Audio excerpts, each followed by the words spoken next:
Finally আমরাও চলে আসলাম সেই ফেমাস অরুণ আইসক্রিম খেতে। হ্যাঁ, মাত্র 5 টাকা থেকে স্টার্টিং, আর পুরো মিল্কি ফ্লেভার। দেখো, আমরা যাওয়ার সাথে সাথেই কাকু খোঁজাখুঁজি করছিলেন অ্যান্ড সব কিছু আনপ্যাক করছিলেন যে কোথায় আছে। আমরা ওয়াটারমেলন ফ্লেভারটা খেতে চেয়েছিলাম তার জন্য। Hello guys, welcome to Sarus fear. আজকে আমি তোমাদের সাথে শেয়ার করব অশোকনগরের ফেমাস অরুণ আইসক্রিম। একদম ঠিকই শুনেছো, এখন অশোকনগরে পেয়ে যাবে তোমরা অরুণ আইসক্রিম। ইয়েস, তো চলো লোকেশন তোমাদের সঙ্গে শেয়ার করব এবং ভিডিওটা দেখতে থাকো। দেখো, এখানে আমি ভিডিও করছিলাম, আমার ফ্রেন্ডসরা হাত থেকে আইসক্রিম নিয়ে টানাটানি শুরু করে দিয়েছে যে দে, আর ভিডিও করতে হবে না।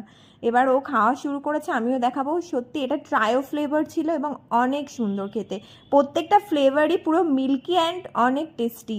মাত্র 20 টাকা থেকে আর 25 টাকার মধ্যে এত দারুণ দারুণ ফ্লেভার, সত্যি কি বলবো। এখানে দেখো, আমি লোকেশনটা শেয়ার করছি তোমাদের সাথে। অশোকনগর